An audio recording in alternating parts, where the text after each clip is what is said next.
everyone, and welcome to the Quitcast. My name is Becca, and we're talking in our sustainability series today about how to utilize the Enneagram in order to be have a more sustainable author career. I have Claire Taylor with me today, and so I'm not going to do any more introduction. I'm going to get directly into the interview, and I hope you enjoy this. Okay, so today on the Quitcast, we have Claire Taylor with us. And those of you who know Claire already, which if you don't, we'll introduce her in a second. But those of you who know Claire already, we get the most comments after Claire's most recent Kickstarter book came out about how well Enneagram and strengths pair together in terms of, author career alignment. Both of us use the word alignment a lot, which is not surprising also given our personalities. But we've had a lot of comments in the strengths group about, boy, these really dovetail well together. And so Claire and I have talked about that as well. And I said, okay, I think it's time for us to do a Quitcast episode so two reasons. One is Claire has a book that's coming out that I think you all should read. And the other one is the series that we're doing right now on sustainability, I think has a particularly helpful, the Enneagram has a particularly helpful purpose that it can serve in terms of helping us think better about sustainability that is really nicely combined with strengths. And so today, Claire and I are going to talk about sustainability and author career alignment, and we're going to focus on the Enneagram today. And so, Claire, how would you describe what you do for authors? So, what I like to help authors with is figuring out their motivation, like really digging into that why, right? We always hear, oh, know your why. And people are like, oh, okay, I'll figure one out. And then they just grab whatever is kind of the flashiest in the moment. And then Or they what go they after should that, do? right? What they should grab, what they think a successful person would, be motivated by. And they go on that for a little while. And then they don't know why that why is not whying for them anymore, Yes. So what the Enneagram does is helps you figure out which of the 9 types is yours. And those 9 types are based on core motivation. So it's a core fear and a core desire that is central to you. So it's this lens that you're looking through as you sort the world and as you try and figure out how you're supposed to behave in it. It is what your personality is based on. So there's a dominant type that you have. And we have, we at different times we look like different types and stuff, but when push comes to shove, that dominant type is really what is driving so much of your unconscious behavior. But it also tells you what is going to be gratifying to you and what is not going to be gratifying to you.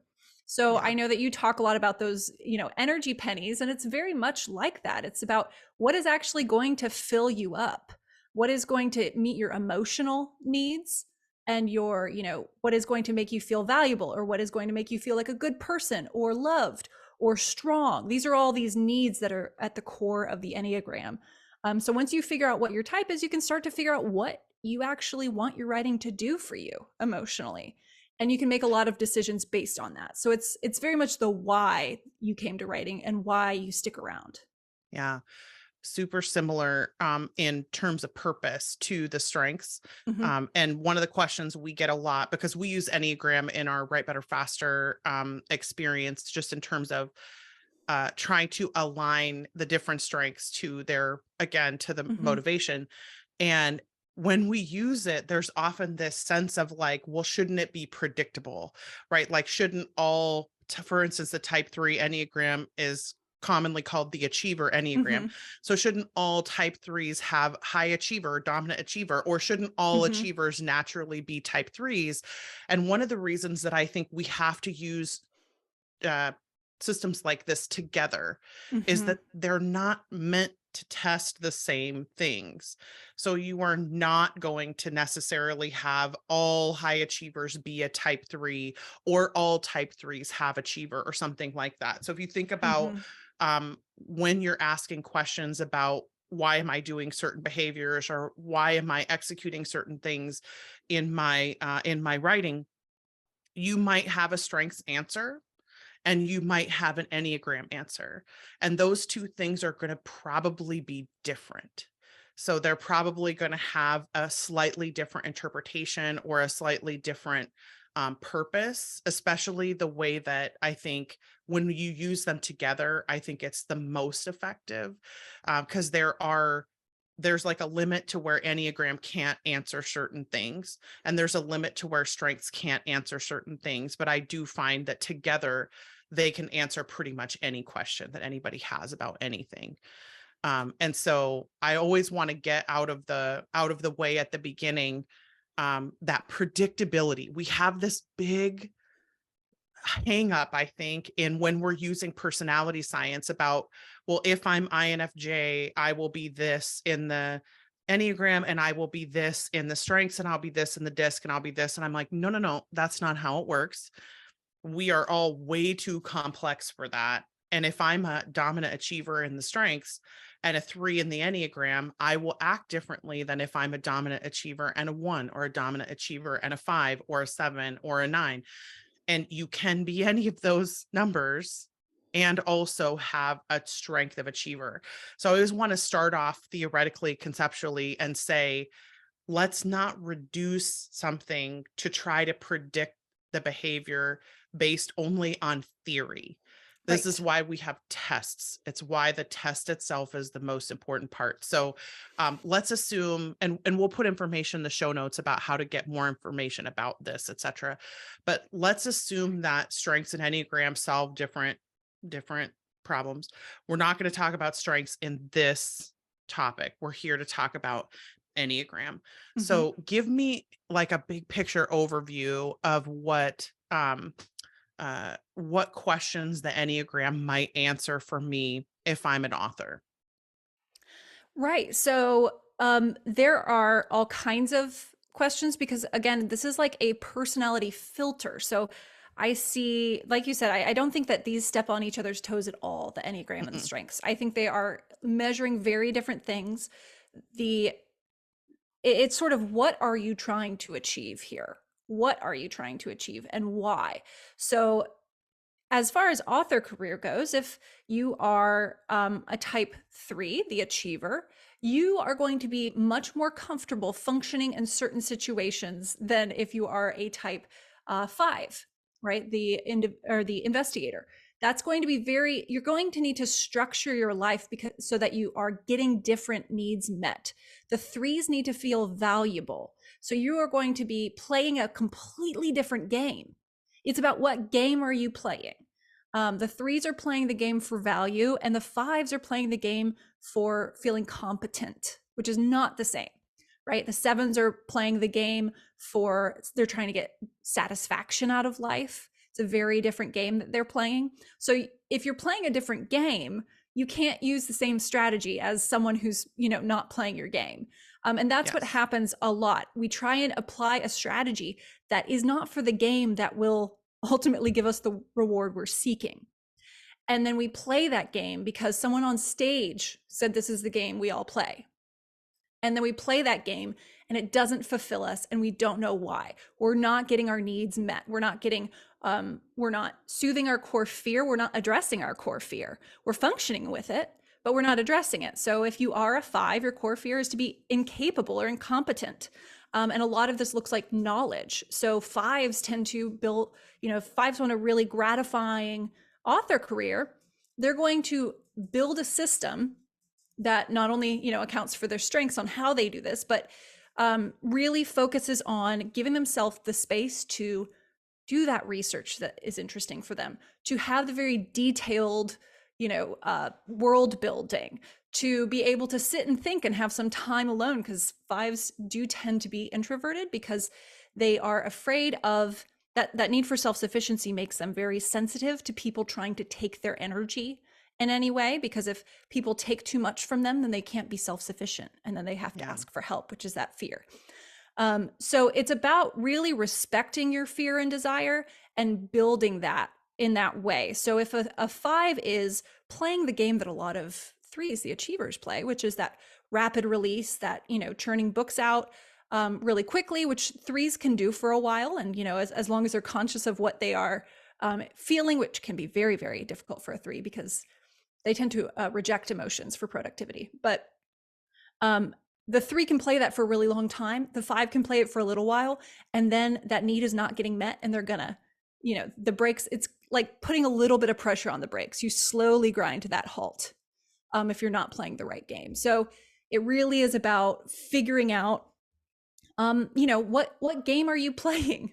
And then of course the Enneagram, it gets memed a lot, but really ultimately it's a tool for learning about yourself and learning about what growth looks like for you and what liberation looks like for you with the game you're playing. So you can stop playing the game and Yeah. start having the thing that you're seeking. I will say, I want to caveat that I don't think the Enneagram does that for everybody. I think Claire does that with the Enneagram because she's high individualization.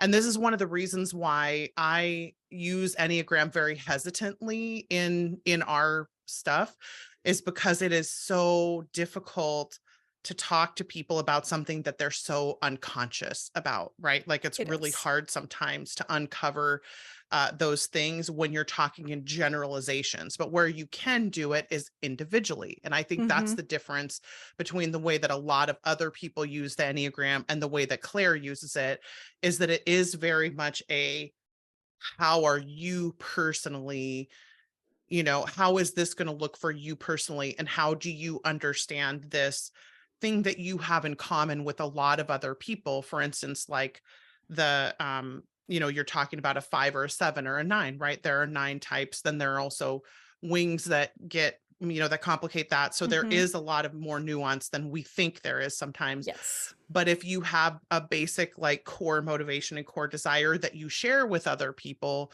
then it's easier to meme that Mm-hmm. because it is a generalization. But this is why we're such fans of individualizing and coaching, etc., because I may not get anything from a meme. I may not identify with some of the stuff that is said about my Enneagram type on social media, but when I can talk to somebody who's individualization enough to be able to understand how that is affected by my background and my environment and my other personality traits that I have, et cetera, like it is much, much easier to get at what is really your issue when you use it the way an individualization person would use it. So I will say I am a huge fan of what Claire does with the Enneagram, specifically because of that Mm-hmm. nuance, that it isn't like you're not trying to force people to fit into a box.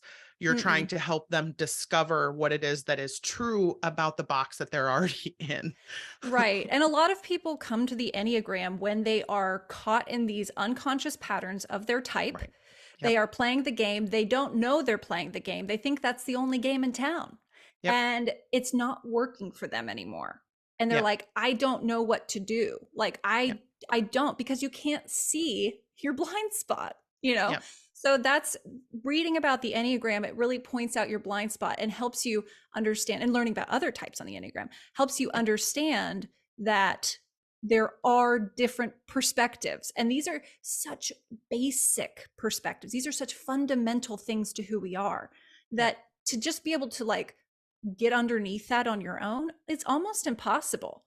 Yep. So, but it is like the memes are, I think, very unhelpful because they first of all, if you don't fall into your types memes, which I don't, Yes, I don't um, either. I don't at all, because I'm a type 1, and type 1 tends to be portrayed as like the neat freak, anal retentive kind of thing, and that's just not me. That's not. I mean, I can live in a mess. My reformer tendencies, type 1 is the reformer, are focused on very different things. But so it can make you feel like, oh, maybe that's not my type and I don't relate to the Enneagram and it's not for me. Yep. But it can also, some people can default to, well, I'm just a type 8. This is just how I am. And Right. that is the antithesis of the Enneagram, because the Enneagram is going to explain to you why you feel certain ways and why your life has turned out the way it has, essentially, why you've made the decisions you have, even ones that don't benefit you long term, right? And Right. then it's going to show you, oh, here's this pattern and there is an alternative. And if you start choosing this alternative and you're actually making that decision, then you're getting more freedom in your life Mm-hmm. to to deeply feel the thing you've been seeking rather than a Yeah. cheap knockoff of it. Yeah. And so that's really where you start to see that path and you start to go, oh, that's what this thing, this pattern I fall into, that's what it looks like at its most liberated point. That's awesome. That's what I can shoot for. Yeah. Yeah. Cause similar to strengths, I think the goal of Enneagram is not stasis, right? Like, I think this is the difference between strengths Enneagram and most of the other, if not all of the other personality metrics that exist today, is that they're trying to put you in a box that is helpful to label you for management or Yeah. helpful for other people to understand you or whatever. And that's great. It's great to have those. But the point of, I think, these two specifically is to progress into something that is what I would say for strengths more successful and for the Enneagram more healthy, right? Mm-hmm. So there is a progression that happens with both of these programs. And I personally feel like the biggest problems that I see in any author career ever is a combination of not accepting and working with your types in your personality that already exists inside of you for Mm-hmm. these two programs. And the reason that I think that, so like, let's use an example, because I Okay. think the the book is going to be available in November, early November. So hopefully by the time most of you see this, the book will already be out. You can go buy it. You can read Claire's discussion. But Claire and I had a talk maybe a month ago about my Enneagram type that really changed my perspective about my personal decision making. And I want to talk about that a little bit as a way of explaining why it's so important to do something, to do work like this. And I personally think that if you read the book, if you do nothing else other than just read the book, like, I think that that will be enough, because I feel like the information is so aligning, right? It's very, like, the way that strengths can explain things about my behavior is extremely nuanced. But what the Enneagram does is it gets at the thing that's underneath all of that stuff that I'm often doing subconsciously without realizing it. So let's just give an example. Mm-hmm. Most people who meet me think that I'm a type 3. And because I work so hard, or they see me working hard, I should say, they see me working hard. And so they assume that I'm a type 3, but I'm not.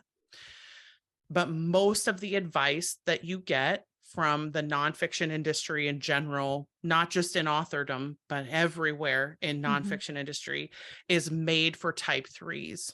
Like, it is made by and for type 3s. So a lot of the why can't you just do this questions that we get from authors are, but it's so easy, or I've been told it's so easy, etc., or I should motivate myself like this.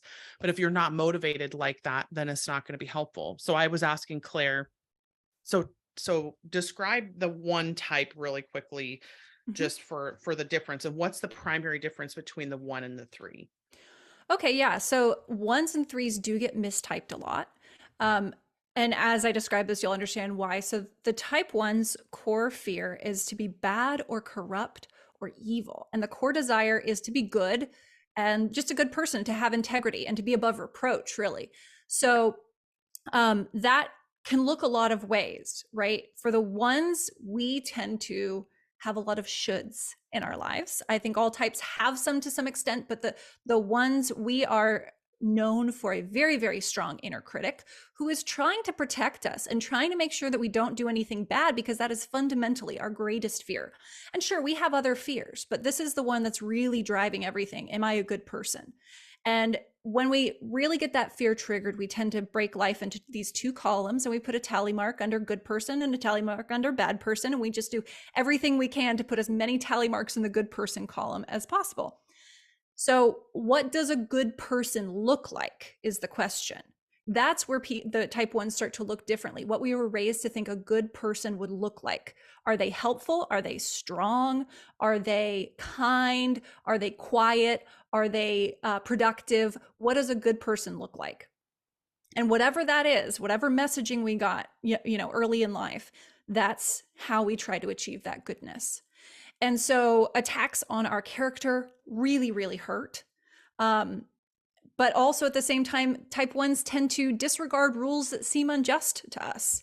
So we look like rule followers until we say that rule doesn't align with my morality, and our morality comes first. So that's why we're called the reformers, because we will see a system, and rather than saying, how can I play in this and get the most out of this system, we say, is this system just, and what do I need to fix in it to make it better for everyone? Whereas you have the type threes, the achievers, and they are very much, here's the system. How do I get the most out of it? And that is what fuels them, because they are motivated by having value or worth. So they're afraid of having no worth and no value. And their desire is to have worth and value. And so they are seeking that value. But the problem is for threes run into is whose value? We all value different things. We all find different kinds of people valuable. Right. So the threes tend to find people who are getting a lot of praise and that they think other people consider valuable, and then go, what does that person think is valuable? I'm going to go fulfill that. And if they're not careful, the threes can try to be too much for too many people. And that becomes, taking a mask off, putting a different one on. So threes can become these chameleons because they're trying to create not the value that they think is internally valuable, but produce the value that other people want. So sometimes the threes, the achievers, are called the performers, because it's not so much about, that, but they like to be on stage and they like to perform value. And so threes can say, okay, here's value, I'm going to go do it. And that is very, very motivating to them, which is how they can release so many books, how they can get up on stage, how they like to be on stage generally, and how they feel comfortable on stage, because they know exactly their gift is to figure out, what do people want, and then give it to them. And ones aren't as motivated by that. So if you are a one and you're trying to, say, what do people want? I'm just going to deliver that to them. Well, probably what people want doesn't completely align with what you think is good and right. And that friction is going to wear you down if you try and play that game of the three. But the reason that ones often look like threes is because ones have internalized this idea of productivity being good. Mm-hmm. Or they have internalized the narrative that helping other people selflessly is good. So then they're just good. They're just helping selflessly because they're trying to be good. And then that can, obviously lead to things like burnout if you are not actually aware of these patterns and you're just going. And also in the US, we have an overlay of a type 3. Different groups have different Enneagram overlays, and it goes back to sort of the values and that sort of thing. But so in the US, to be good, there's this, sort of puritanical work ethic, right? That we've all, even if it wasn't directly told to us, we've absorbed it by osmosis, cultural osmosis, that people who are good work really hard. And so that's why someone like you, Becca, you work really, really hard. And it's not because you're an achiever. It's because that's what you think is the right thing to do. Right. Like, I would say the difference between how other people try to motivate me when they're trying to be helpful is very much the, how much money could you make? How big could your, think about how big the audience could be. Think about, you know what I mean? Like the really, motivations I think that get thrown out at, that would motivate a 3. Like, it would be so much more motivating to think about if you're a 3-2, right? How many people could I help? Like that, growing the audience to be able to help more and more people. Mm-hmm. Or like a core 3, like, making more money is a sign that what you're doing is really valuable. Mm-hmm. And so being money motivated, like the 3 friends that I have, mm-hmm. Are often money motivated in a great way, like in terms of that is actually true about their level of value that they're producing. But it does not motivate me. In fact, on some level, it demotivates me. And the conversation that when Claire and I were having it, because I am a 1 and look at good and bad labels, right, as indicative of something. It's also why QTP is so important to me, because I am also helping myself to reinforce the reminders that I can question the premise of the good and bad. Like when someone labels something as being good, is that necessarily true, right? They always say you teach what you most need to hear. Like QTP is what I most need to hear because I have a very quick good and bad meter, like Mhm. just really fast. But if I'm trying to motivate myself as a three, because that seems like what, again, significance as a strength has some overlap with the language that's used about threes. So it can look externally like a three sometimes because I do enjoy being on stage, but I don't Mhm. like being on stage for the same reasons that I would if I was a three. That would be really beneficial and good reasons for me to want to be on stage. I don't think that it's negative to want to be there. But if you're not motivating yourself in the correct way, so to use the energy penny analogy, right? I don't get energy pennies from being on stage in the same way that a three would. I get energy pennies from the sitting down with someone and helping to align what they're doing. I get energy pennies from knowing that the message is reaching people that are going to be helped by what we're doing, right? So I get motivated super differently. And if I keep trying to motivate myself in a way that seems to be aligned with what is good, right? Or if I spend too much time listening to other threes and trying to make myself be like them, then I'm going to eventually run out of capacity because I am not meeting my own needs in terms of. So what when Claire talks about core fears and core desires, I'm not growing out of that fear controlling me part, but I'm also not growing into the core desire part of like moving farther and farther along in my development in that way.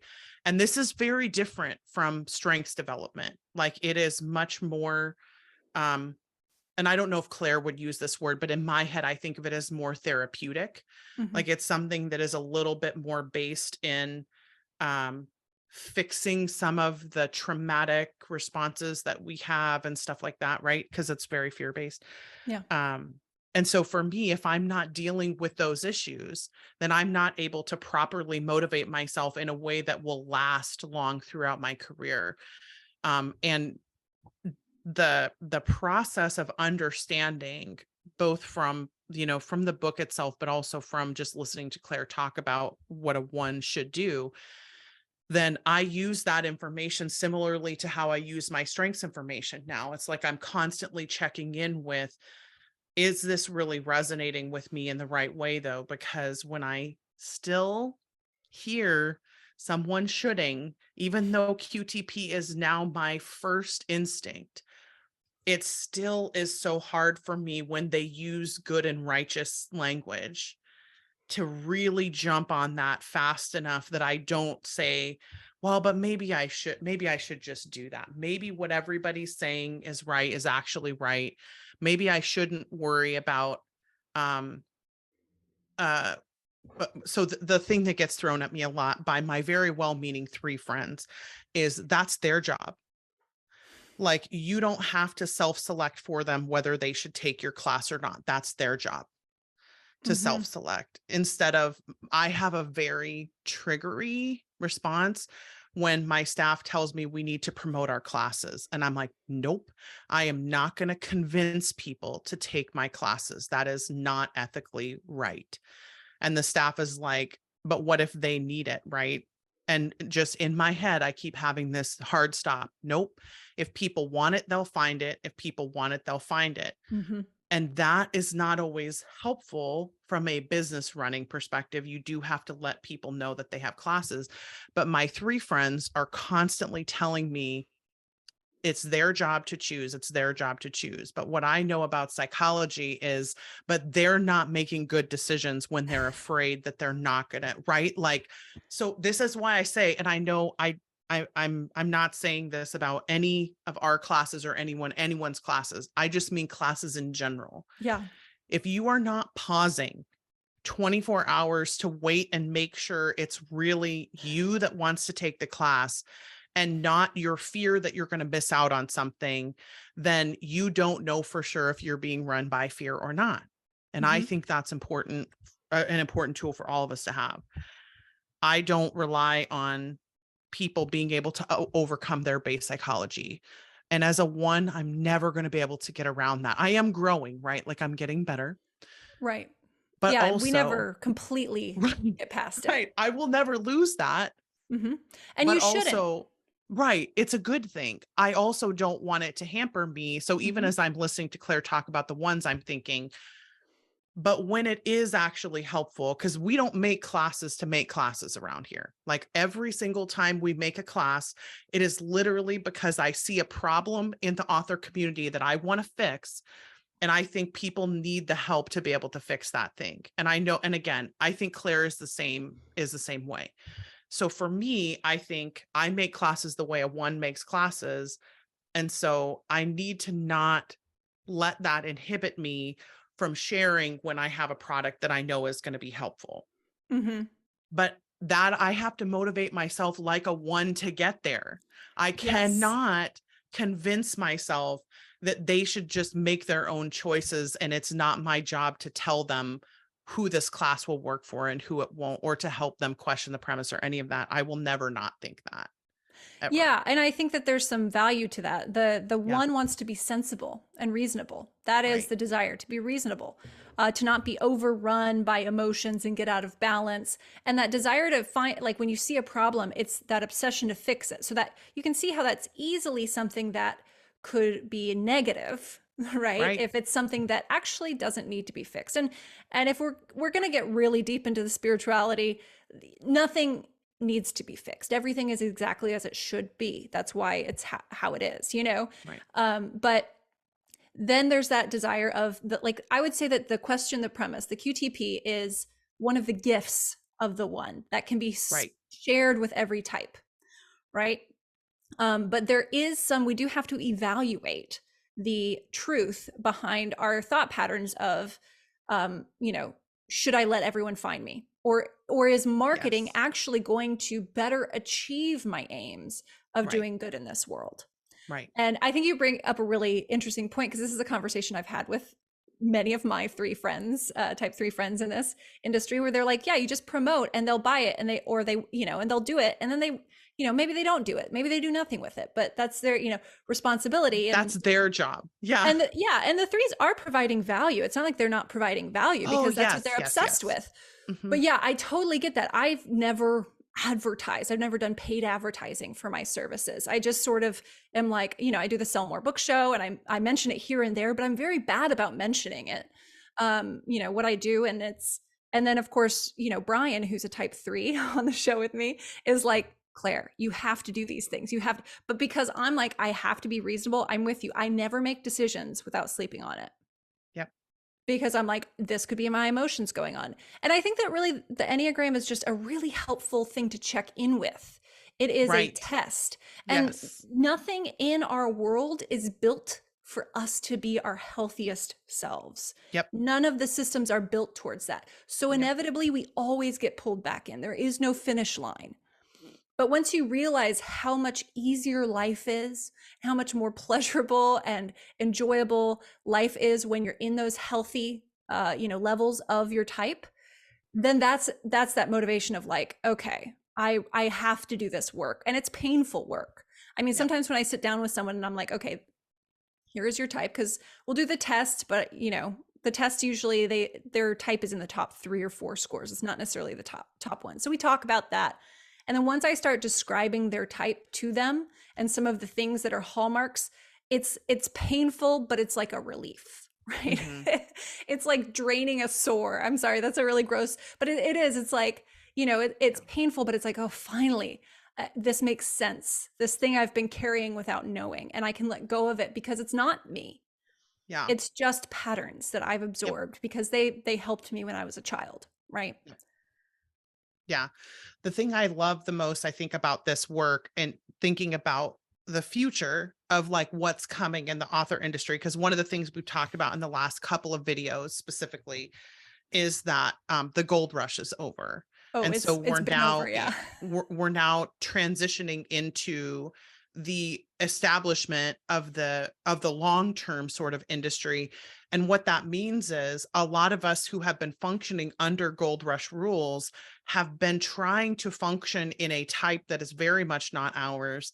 and we have not been able to use the strengths that we have to get where we want to go, because we feel like we have to be doing something that is not aligned with us. Because again, that the three energy in US culture specifically, but just in general in the book industry, is very prevalent, and it's very active. And so a lot of people who are not threes, and there's nothing wrong with being a three. It's not like threes are awful. Yeah. It literally They're is. doing great. They're doing great. And when they show up and do the healthy work that they're supposed to do, because that again, that's an Enneagram thing. It's like as you progress toward health, you become that best version of yourself, and you're doing the best work that you can do. And that's always the goal, no matter what type you are, because an unhealthy 2, 5, 1, 9, whatever it is, an Mm-hmm. unhealthy version of that number is dangerous to that number. So the goal is always to get beyond being controlled by that, Mm-hmm. completely controlled by that fear. And this is again why I think the Enneagram stuff can be so important, is because the when strengths can't answer the question for us, like when it is not about something that is connected to a strength that I have, that I understand and am working towards, then we often just don't go there, right? Because there hasn't been another tool for us that has been as helpful as the strengths to figure this out in our business. Mm-hmm. And it's like, okay, I need to have this really hard conversation with somebody about the fact that, you know, this is not working. We need to move on. But there is a core fear that's keeping them from doing the work. And we often will say, okay, this is a place where we can't help, because Mm-hmm. there needs to be therapy that's involved in this Yeah. situation. And so we'll often refer people to therapists. But what I like so much about the Enneagram in those situations is it provides a way to talk about the progression towards health that is not specifically related to my success or failure. Like it's Mm-hmm. related to something that is that's still very personal to me, that is still very accurate to me, but that isn't necessarily about my external behavior. It's about a belief that I hold about the world, or about something I want or I'm afraid of. And so I just find it to be really, really helpful. And the um, but this is, again, this is why I wanted to talk about Enneagram specifically during the sustainability Mm-hmm. discussion, is because what's coming in the future is the industry is going to align us whether we want it to or not. Like we will eventually run out of the money to be able to keep spending money on our career if our books aren't performing. We will eventually run out of the energy and capacity to live the three lifestyle when we are no longer able to, perform on that level. Our misalignment will eventually catch up with us on some level.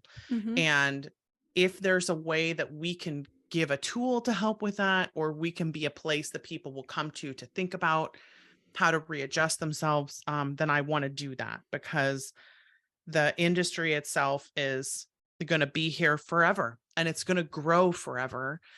And if we can all be around to keep shooting our shot, I would like for us to be able to do that.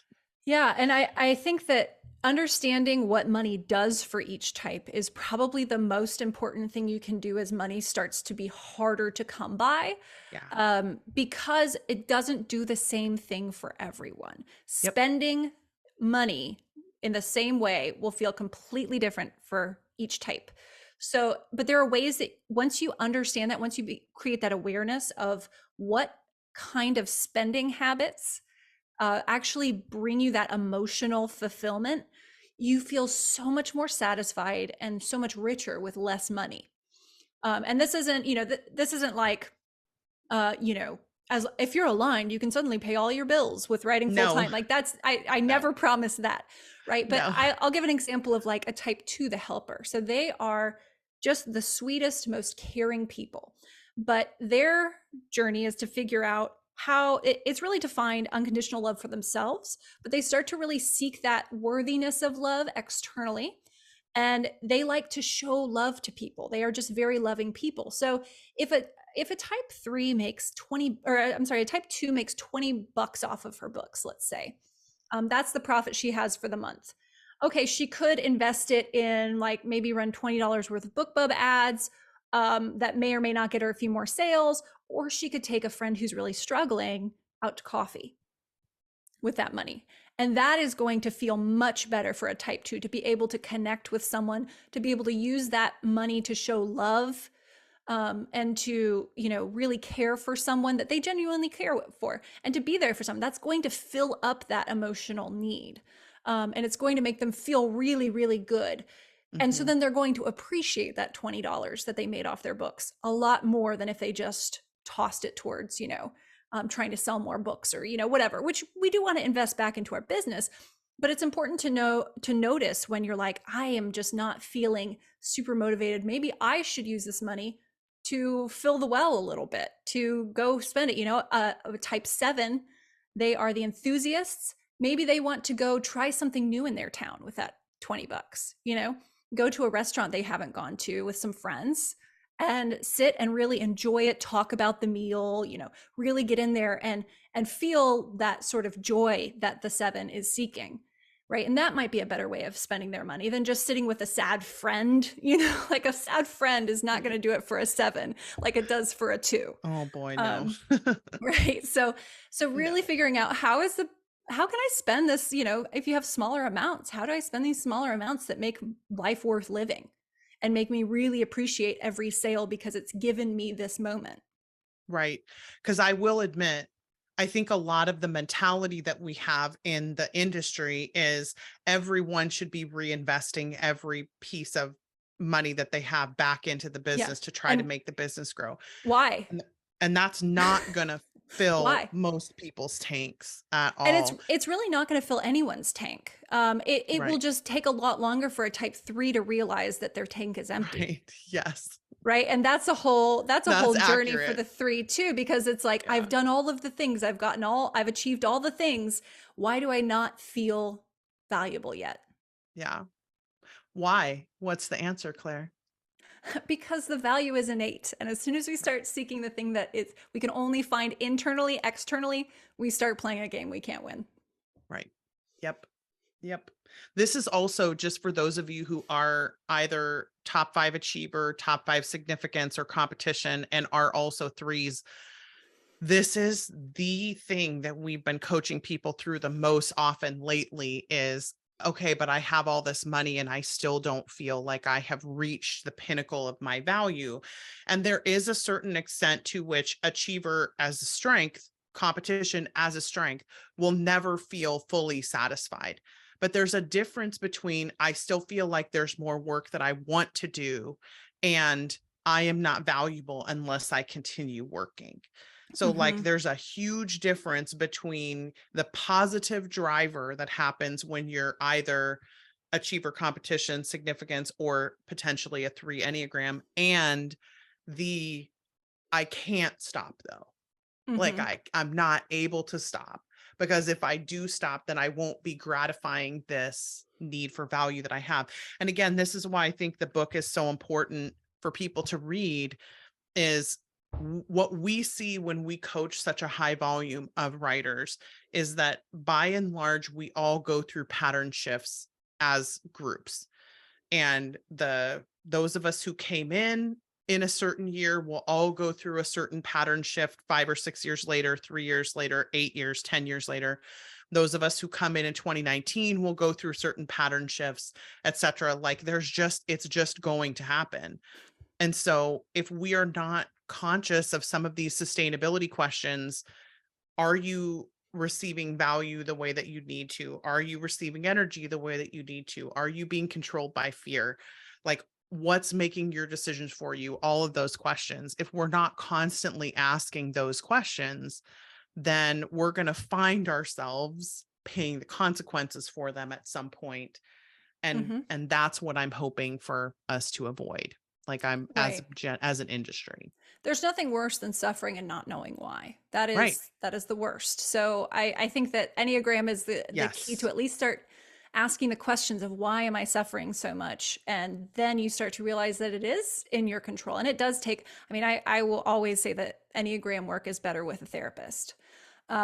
Because there are, Yeah. there's only so much I can do in our coaching calls. And if you look at the books and you have so many defenses up that you can't hear it, sometimes you need someone to tell you, here's what's going on. Yeah. And that can be really helpful. But I do want to say for the threes, like what you're describing, where it's they build these big things, right? And they're like, why is this not filling me up? So if you were a three listening to this or watching this or whatever, and you feel like that's you, consider mentorship. Mentorship is a really good way for threes to start turning that around, because it's acknowledging that you already have value to offer Yeah. and you are offering that to someone else. So threes, the power of the three is to be inspirational, motivational, and authentic.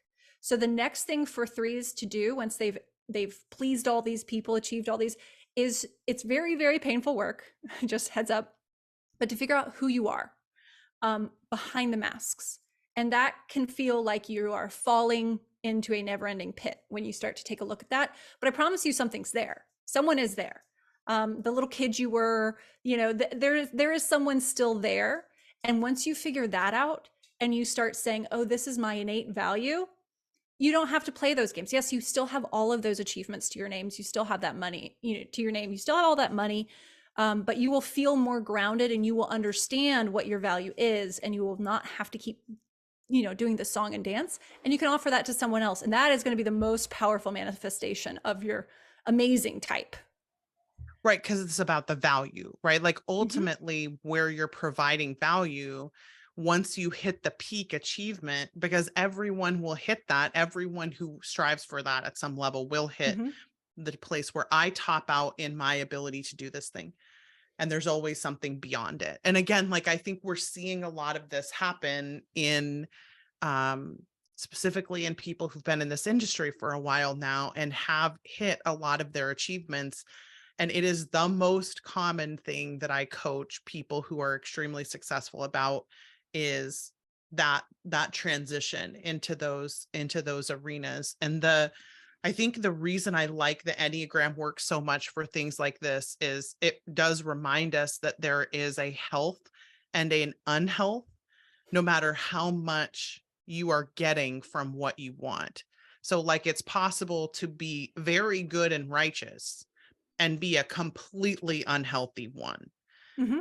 And to feel like you're getting very good and righteous things but to be completely unhealthy and disconnected from yourself. And so knowing that there's always growth, there's always development, like we're always striving to move forward, I think in this, I think is one of the best pieces of utilizing Enneagram specifically, because there is a system to achieve health in in each of these numbers, which I like. That's one of the just speaking personally as a strengths coach, that's one of the things that I think is missing from the strengths theory that is taught to the coaches that we used to be taught 15 years ago, that I really miss, is that idea of the development levels and how to push yourself to the next place. Because if all we're doing is just labeling where we are and then asking for accommodations for things, or staying in unhealthy patterns that are caused by our strengths or our type, then it's not worth knowing those Mm-hmm. things, because it's not actually going to produce what it's there to produce, which is growth and forward motion. um Right. And but it's liberation in Enneagram. yeah. It's just life being easier. Yeah. So you have to go through the hard stuff, right? You got to complete the Right. hero's journey. You can't get to you can't get the elixir unless you go through the underworld. Yeah, like there is no silver bullet, and we talk about this all the time in on our Patreon and in strengths work.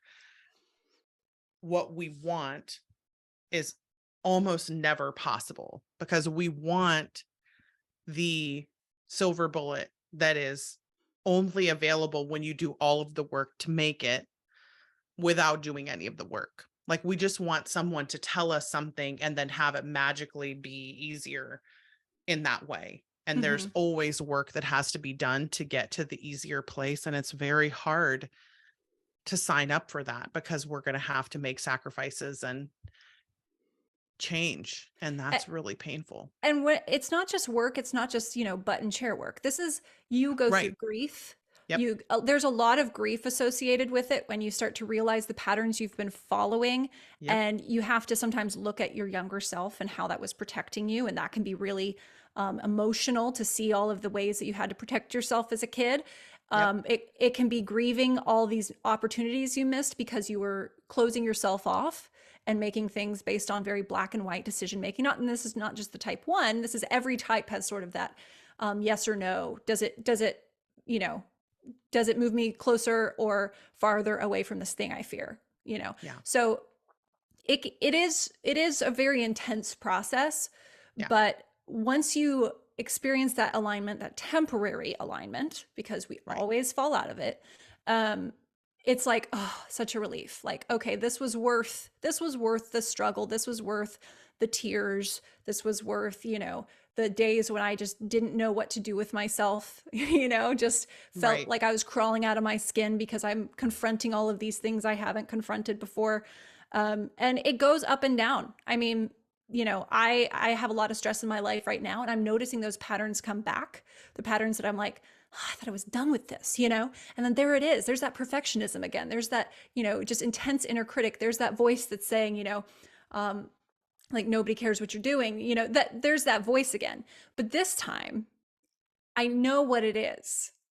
I'm not powerless. I see it and I go, I am not in a position to be able to be at my full functioning self. Why is that? Yeah. Where do I need to step back? Where do I need to give myself a little bit of grace? Temporarily, so that later on I can be, functioning on, like firing on all cylinders, essentially. But you have to have that awareness. But that awareness is the greatest tool I have ever found. Yeah. Because we are talking so much about sustainability on this Quitcast in the upcoming year, I want to make sure that you have access to resources that are going to help you to build that more sustainable career. There's a couple of things that are coming up that I think are going to be really big for this. One is Joanna Penn's book on pilgrimage, which is coming out. The Kickstarter is coming out near the end of the month of January. The other is Claire's work. And so I wanted to make sure you could hear her and go get her book. She's also running a workshop this weekend. It'll be the 9th and 10th, I think, of January. And I'll put a link to that in the show notes, just so that you know where to find that information.